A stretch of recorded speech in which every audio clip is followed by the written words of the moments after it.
Adrián Valverde no cometía errores. No en los negocios, no en su vida. No desde que había aprendido, a fuerza de pérdidas, que el más mínimo descuido podía costarlo todo. Por eso, cuando sintió el traqueteo del tren y escuchó por los altavoces: próxima parada, Cuenca, supuso que se trataba de una confusión del sistema. Él tenía un billete a Valencia, siempre Valencia. Miró el billete en su mano y, por primera vez en mucho tiempo, no le importó la equivocación. La tarjeta de embarque, los horarios, la ruta, nada parecía tener peso. No después de 3 años, 4 meses y 12 días y Mateo. El reloj de la estación de Atocha marcaba las 9:14 cuando había cruzado el vestíbulo, apenas consciente de la gente que se apresuraba a su alrededor. Vestía un traje gris impecable, un maletín de piel que colgaba como una extensión de su brazo. Desde fuera, cualquiera habría pensado que era un hombre en control absoluto de su vida.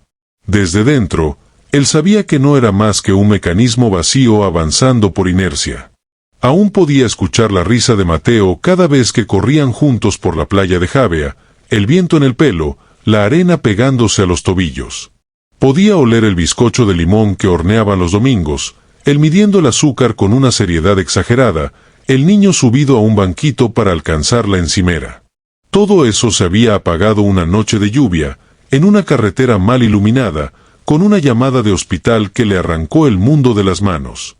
Un hombre que había construido un imperio a base de precisión no podía permitirse fallos, hasta esa mañana. Cuando las puertas automáticas del vagón se cerraron y el tren comenzó a moverse, Adrián se reclinó en el asiento. Afuera, Madrid se desdibujaba en tonos grises y naranjas. No sabía si Cuenca estaba más cerca o más lejos de lo que buscaba. Lo único seguro era que ya no tenía fuerzas para volver atrás. A veces, pensó mientras el tren aceleraba, perderse era más fácil que enfrentar el lugar al que realmente debía llegar. ¿Le apetece un café? La voz, suave pero clara, lo sacó del trance en el que llevaba sumido desde que el tren partió. Adrián alzó la mirada. Frente a él, una azafata de a bordo sostenía una bandeja plateada. Tenía el cabello recogido en un moño pulcro y en el bolsillo de su chaleco se leía: Clara Montes. Su sonrisa no era de catálogo. Había en ella algo que desarmaba, como si todavía encontrara sentido en atender a desconocidos a cientos de kilómetros por hora. No, gracias. Su respuesta fue automática, casi brusca. Clara asintió, pero no se marchó. Bajó la mirada, como evaluando si valía la pena decir lo que estaba a punto de decir. Horneé esto anoche, añadió, sacando de su bandeja un pequeño envoltorio de papel encerado. Es bizcocho de limón. Una tradición que tengo en los trayectos largos. Adrián estuvo a punto de negarse otra vez. Levantó la mano para rechazarlo, pero algo en el gesto, la sencillez, la falta de obligación, le hizo detenerse. Lo aceptó sin mirarla a los ojos. El primer bocado lo golpeó como una ola contra roca, la acidez dulce, la humedad perfecta, el perfume de ralladura de limón. La cocina de su casa. Mateo en pijama de dinosaurios, con harina en la nariz. Más azúcar, papá, que, si no, no sabe a domingo. El estallido de su risa cuando la batidora salpicaba toda la mesa. Adrián tragó, sintiendo que algo en el pecho se aflojaba y dolía al mismo tiempo. No se dio cuenta de la lágrima hasta que ésta cayó sobre el envoltorio. ¿Está bien?, preguntó Clara, sin sonar curiosa, sino genuinamente preocupada. Él asintió, buscando recuperar su compostura. Está perfecto. Ella sonrió, esa vez sin protocolo, y se alejó por el pasillo con la bandeja. Adrián siguió con la vista la curva natural de sus pasos hasta que la perdió de vista. Afuera, el paisaje castellano se extendía como un lienzo inmóvil, pero dentro de él algo acababa de moverse por primera vez en años. Fue entonces cuando, desde el otro extremo del vagón, escuchó una carcajada infantil. No cualquier carcajada, una que atravesó su piel y lo devolvió de golpe a un tiempo que creía enterrado. Era la misma risa. La misma cadencia breve, limpia y redonda que había escuchado 1000 veces en su propia casa. El eco de una felicidad que ya no le pertenecía. Adrián se giró casi sin pensar, siguiendo el sonido por el pasillo del vagón. Entre el respaldo de 2 asientos, alcanzó a ver un destello de cabello claro y unas manos pequeñas moviendo un muñeco de madera como si volara. El niño tendría 5, quizás 6 años. Sus mejillas encendidas por la emoción, los labios curvados en una sonrisa franca, idéntica a la que Mateo le regalaba cada vez que él fingía que el bizcocho había salido el peor del mundo solo para escuchar las carcajadas de su hijo. «Aterriza, capitán», exclamó el pequeño, haciendo descender al muñeco sobre la mesita plegable. Una mujer mayor, sentada a su lado, intentaba mantenerlo quieto sin demasiado éxito. Adrián sintió como algo dentro de él se tensaba y se suavizaba a la vez. Era imposible no mirar. Imposible no notar cómo la luz que entraba por la ventanilla iluminaba el perfil del niño, dibujando una sombra que, por un segundo, confundió con la de Mateo. Se obligó a apartar la vista, a recordar que la memoria era una embustera profesional. Pero el corazón no obedecía a razones, latía más rápido, como si hubiese encontrado algo que llevaba años buscando sin saberlo. Cuando volvió a mirar, el niño también lo observaba. No con timidez, sino con la curiosidad directa que solo los niños poseen. «Hola», dijo, como si fueran viejos conocidos. Adrián sintió que respondía antes de pensarlo. «Hola, capitán». El pequeño sonrió aún más y, sin previo aviso, le extendió el muñeco. «Es para usted, hasta la próxima misión». Y antes de que pudiera reaccionar, ya se había girado de nuevo hacia la mujer mayor, retomando su juego. Adrián sostuvo el muñeco en la mano. Ligero, imperfecto, con la pintura desgastada en las alas. Un objeto mínimo, pero suficiente para que algo muy profundo en él despertara. No lo sabía aún, pero ese niño, y esa risa, estaban a punto de cambiarlo todo. El tren se detuvo con un susurro de frenos y un leve vaivén que hizo tintinear las tazas del vagón cafetería.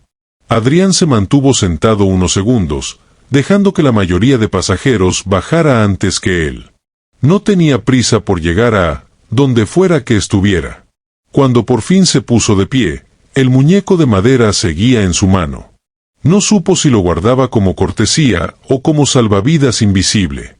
En el andén, el aire fresco de Cuenca lo golpeó con olor a piedra húmeda y café recién molido de algún bar cercano. Adrián descendió despacio, sus ojos vagando por la multitud hasta que un destello familiar lo detuvo. El niño.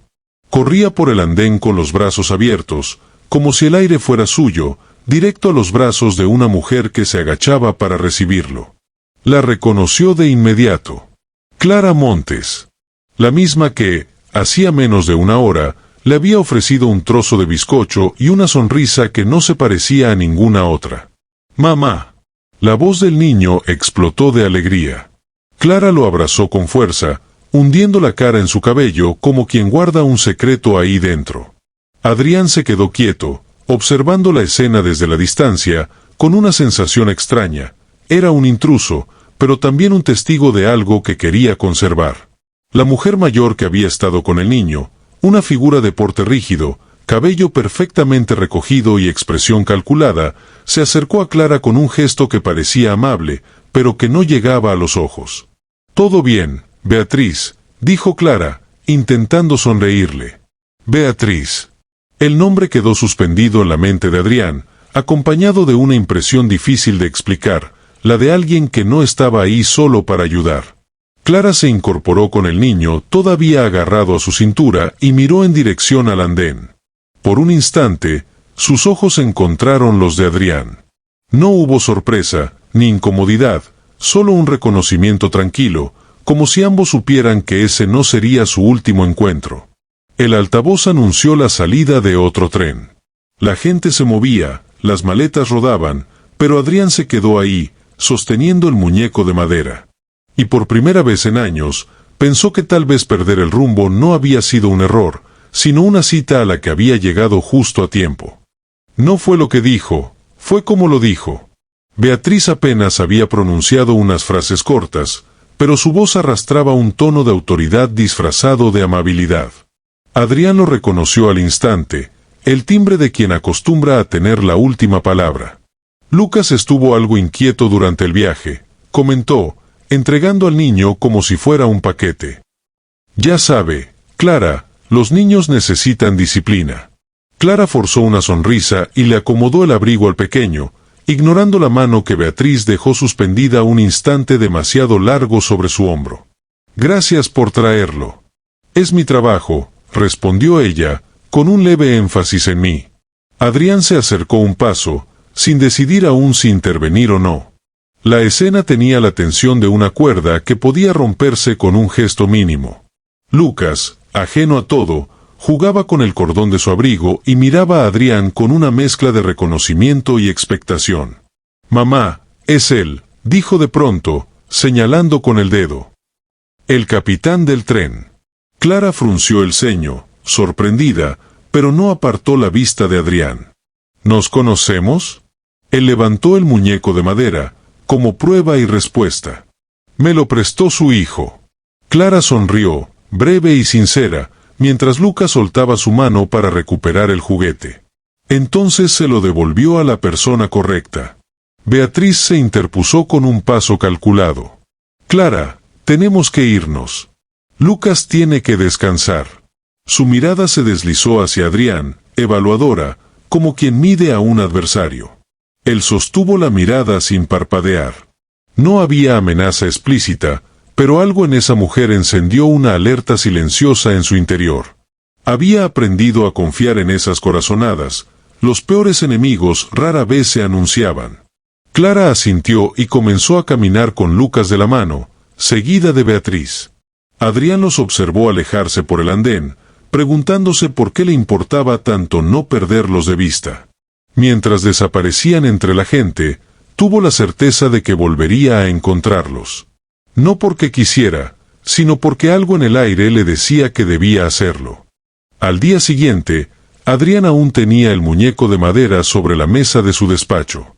Entre contratos, llamadas y reuniones, sus ojos volvían a él como si fuera una brújula señalando un norte que no entendía del todo.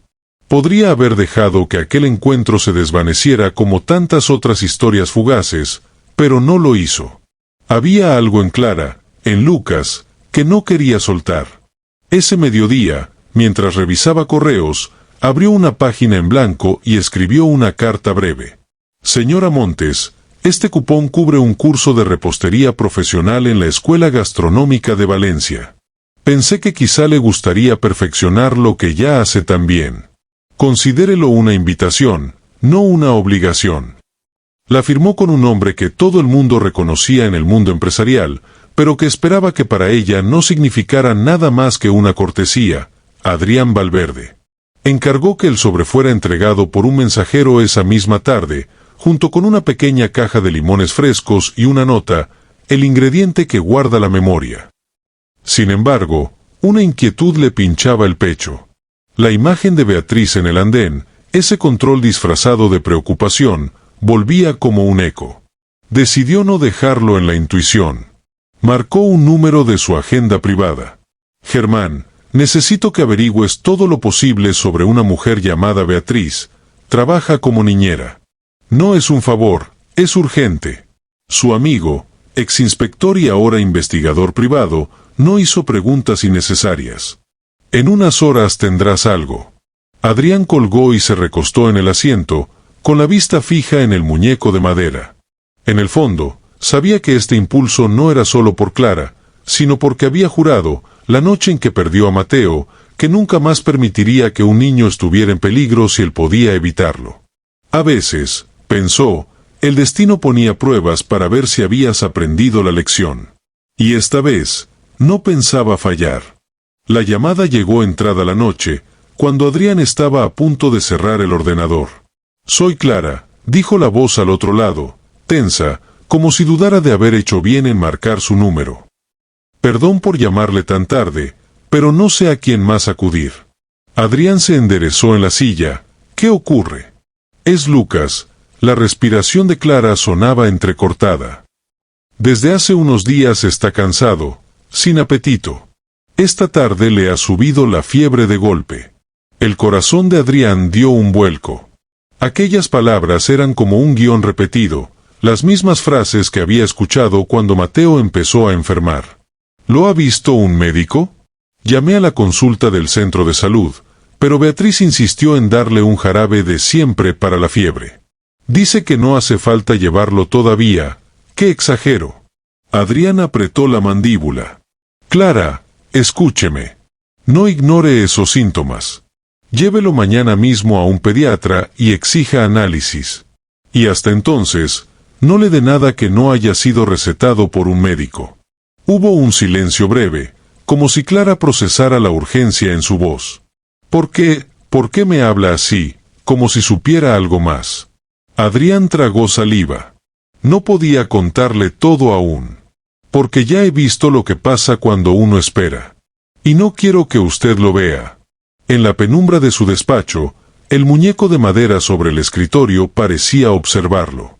Adrián colgó y se quedó quieto, con una certeza clavada en el pecho. Esa llamada no era casualidad. Era una puerta que el pasado acababa de abrir, obligándolo a elegir entre quedarse al margen o intervenir. Y esta vez, no iba a quedarse mirando. El golpe en la puerta resonó más fuerte de lo que Adrián planeaba. Clara, abra. Su voz llevaba una urgencia que no admitía demora. Ella apareció con el rostro pálido, el cabello recogido a toda prisa. Está en su cuarto. Beatriz dice que duerme, pero no me deja entrar.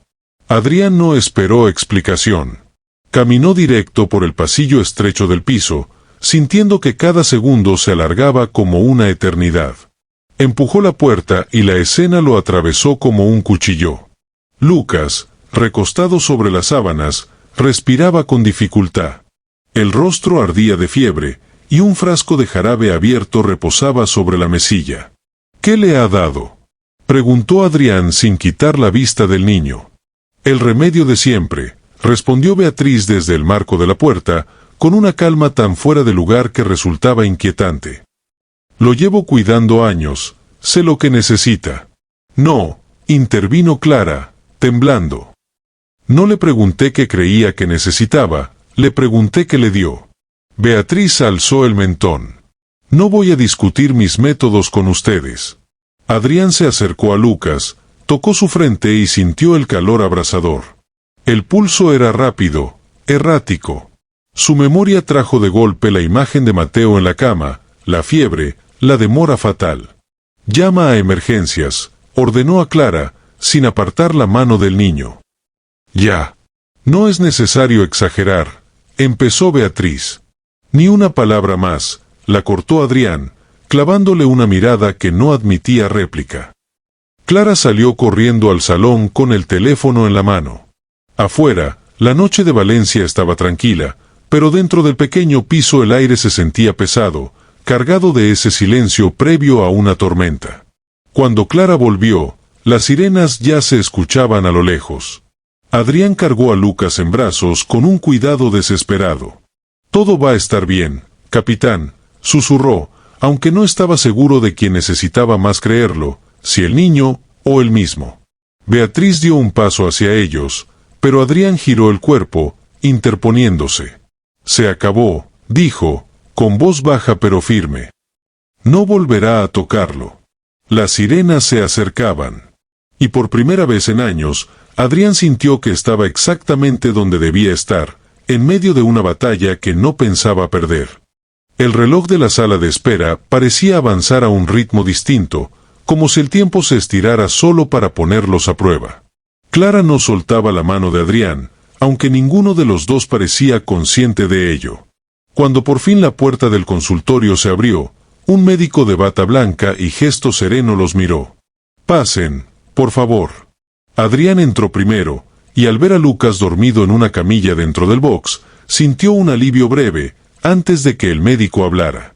«Los análisis son claros», comenzó el doctor, sentándose frente a ellos.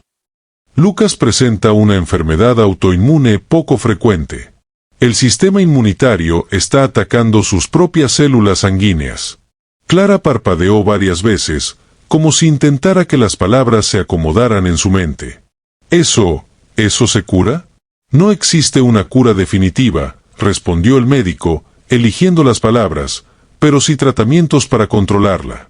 Con el protocolo adecuado, puede tener una buena calidad de vida.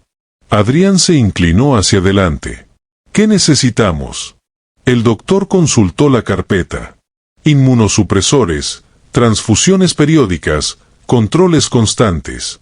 Es un tratamiento largo y costoso. No está totalmente cubierto por la sanidad pública. Clara apartó la mano de Adrián, como si su orgullo necesitara un espacio propio. No puedo aceptar que alguien que apenas conozco. Él la interrumpió, con voz grave. Clara, yo perdí a mi hijo por no actuar a tiempo. Creí que tenía todo bajo control. Me engañé. No voy a repetir ese error. Ella lo miró, con los ojos vidriosos y una mezcla de gratitud y miedo. Esto no es su responsabilidad. Lo es, dijo Adrián, sin dudar. Porque ahora los conozco. Y cuando conoces a alguien que necesita ayuda, y tienes los medios, la indiferencia se convierte en culpa. El médico los observaba en silencio, como quien presencia una decisión que va más allá de lo clínico. Clara bajó la cabeza, respiró hondo, y asintió apenas. En ese instante, Adrián sintió que no solo había aceptado un tratamiento, sino que le estaba abriendo la puerta a algo mucho más profundo. La primera semana de tratamiento fue un vaivén de tubos, agujas y noches sin dormir. En el hospital, el sonido constante de las máquinas era como un metrónomo marcando cada minuto que Lucas seguía luchando. Adrián estaba allí todos los días.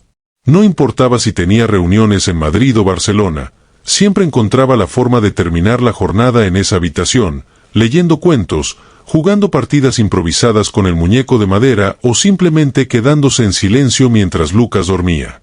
Pero no todos lo veían así. Esa tarde, al volver de la cafetería con un café para Clara, escuchó una conversación interrumpida en cuanto entró en la habitación. Una enfermera y una visitante murmuraban cerca de la puerta. Dicen que es un empresario millonario, que ella tuvo suerte.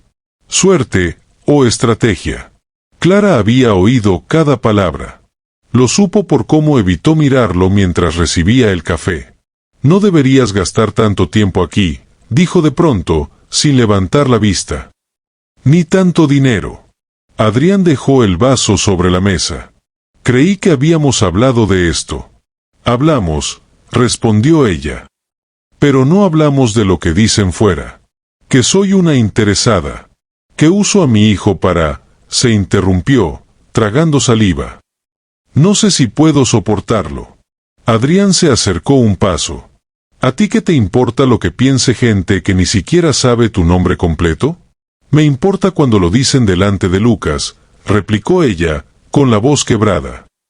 Cuando le siembran la idea de que está aquí porque su madre hizo un buen negocio. Él guardó silencio unos segundos. La última vez que había sentido esa impotencia había sido con Mateo, cuando no pudo protegerlo del todo, ni de la enfermedad ni de las circunstancias. No estoy aquí por caridad, Clara. Ni por culpa. Estoy aquí porque cuando tú entras en una habitación, siento que vuelvo a respirar. Y porque cuando Lucas sonríe, siento que todavía hay algo que puedo salvar. Ella lo miró entonces, con lágrimas que se resistían a caer. No sé si estoy lista para dejar que alguien se acerque tanto. Adrián sostuvo su mirada. Yo sí estoy listo para quedarme. En ese instante, la puerta se abrió y Lucas asomó la cabeza desde el pasillo, con su bata hospitalaria y el muñeco en la mano. Mamá, ¿el capitán se va a quedar esta noche? Clara lo abrazó antes de responder. Sí, Lucas. Se va a quedar. Y aunque no lo dijo en voz alta, ambos supieron que esa respuesta no era solo para su hijo. La propuesta llegó sin ceremonia, sin música de fondo ni anillos sobre una servilleta. Llegó en medio de un pasillo de hospital, con el olor a desinfectante flotando en el aire y el murmullo distante de los monitores cardíacos.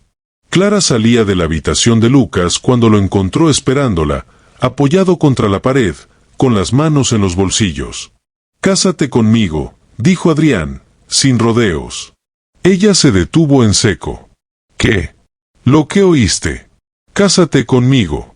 Clara soltó una risa nerviosa, el tipo de risa que aparece cuando no sabes si te están hablando en serio. No digas tonterías, Adrián.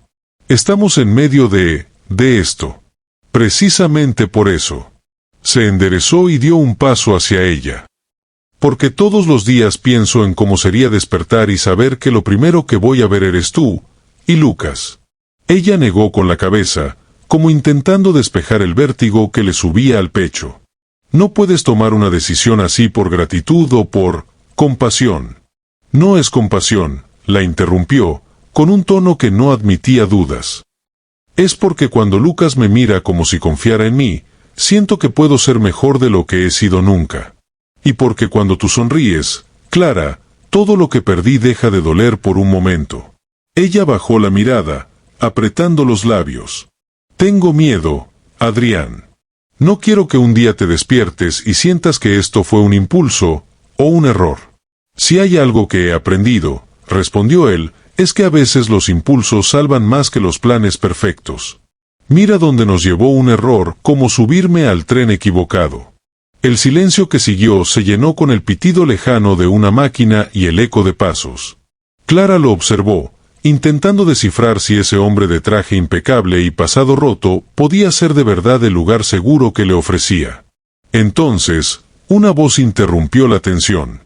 ¿Mamá? Lucas, con su bata, asomó desde la puerta de su habitación.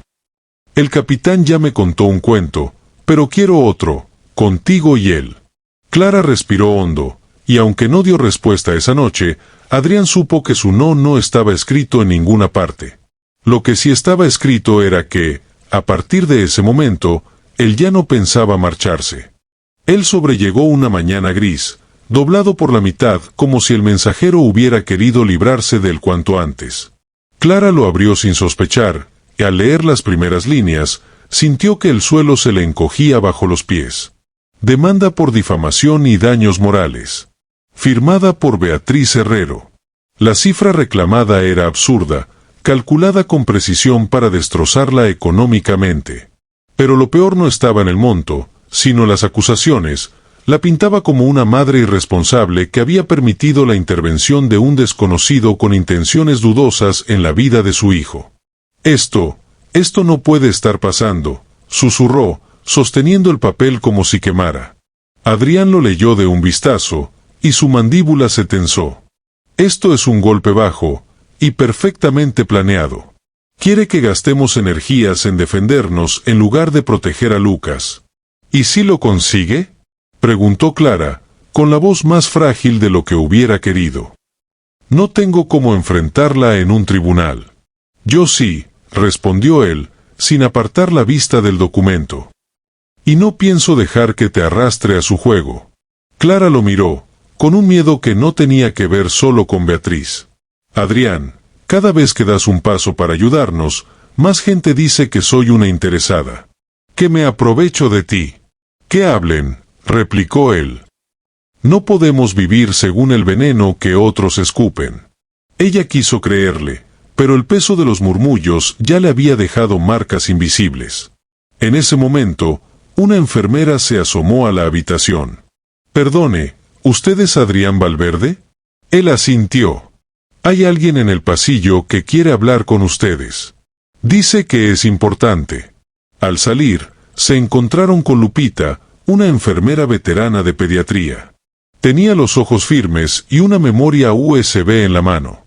No me importa si esto me cuesta el trabajo, dijo. Aquí hay registros, testimonios y reportes que demuestran cómo Beatriz ha manipulado tratamientos y medicaciones en otros casos. Nunca nadie tuvo el valor de denunciar, hasta ahora. Clara sintió un escalofrío. ¿Por qué nos lo da a nosotros? Porque ustedes sí tienen cómo llegar hasta el final, respondió Lupita. Y porque ese niño merece estar a salvo. Adrián tomó la memoria como si fuera una llave. Una llave que, usada bien, no solo podría limpiar sus nombres, sino cerrar para siempre la puerta por la que Beatriz entraba a las vidas ajenas. La madrugada aún estaba oscura cuando el coche de Adrián se detuvo frente al hospital. En el asiento trasero, Lucas dormía con la cabeza apoyada en el regazo de Clara, abrazando su muñeco de madera. No era un viaje cualquiera. Era el viaje que podía cambiarlo todo. Barcelona quedaba a horas de carretera, y al final del trayecto los esperaba un equipo médico dispuesto a iniciar un tratamiento experimental que, según el doctor, ofrecía las mejores posibilidades para frenar la enfermedad. No había garantías, pero sí esperanza. ¿Segura de que quieres hacerlo así?, preguntó Adrián, encendiendo el motor. Podemos volar, si prefieres. Clara acarició el cabello de Lucas. Quiero que lo vea todo. Que sepa que el camino importa tanto como el destino. La autopista se desplegó frente a ellos como una cinta interminable. Por momentos, el silencio entre los dos se llenaba de las canciones infantiles que Lucas tarareaba medio dormido.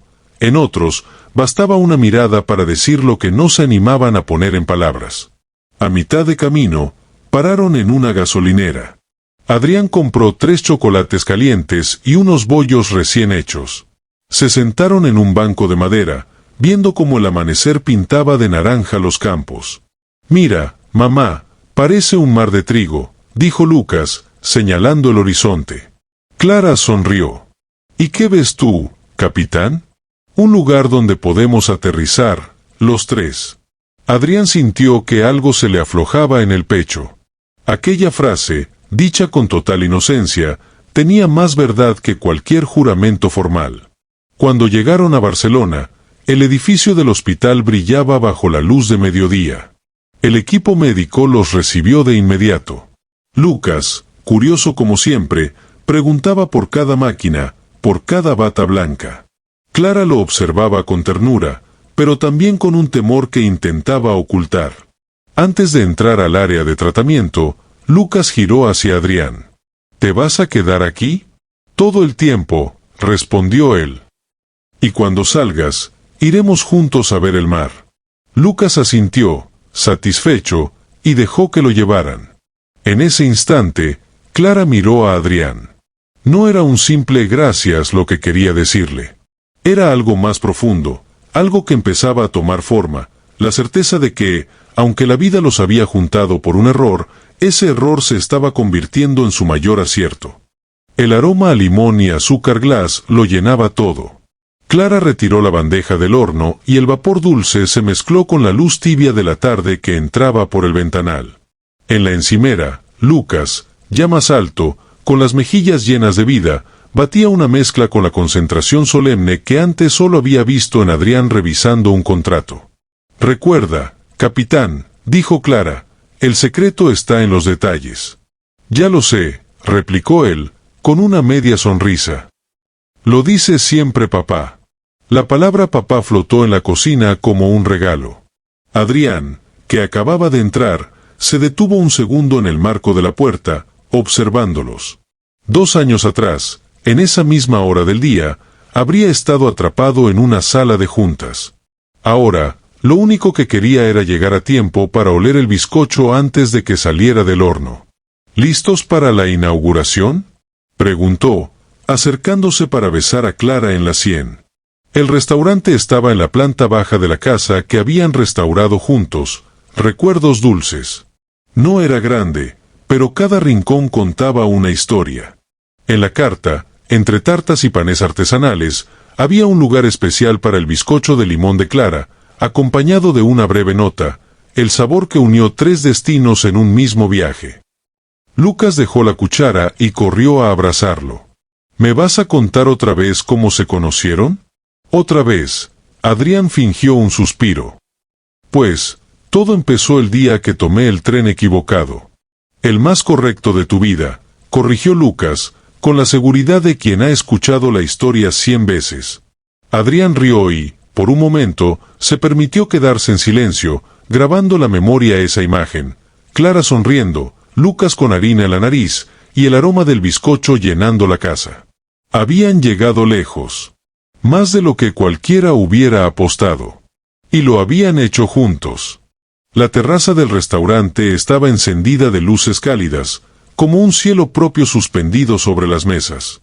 Amigos, vecinos y algunos clientes curiosos ocupaban cada rincón, atraídos por el rumor de la inauguración y, sobre todo, por el aroma del bizcocho de limón que salía de la cocina. En el centro, sobre una mesa de madera, un molde redondo reposaba junto a un cartel pequeño. Dicen que el amor tiene muchos sabores. Para nuestra familia, sabe a bizcocho de limón. Lucas, con un delantal diminuto y el muñeco de madera en el bolsillo, se abrió paso entre la gente hasta llegar a Adrián y Clara. ¿Les cuento yo la historia o la cuentas tú?, preguntó, mirándolo con picardía.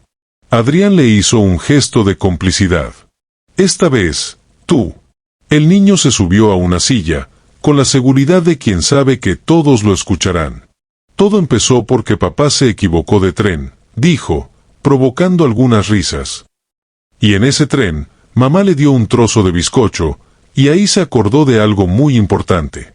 ¿De qué, Lucas?, preguntó una mujer desde una mesa cercana.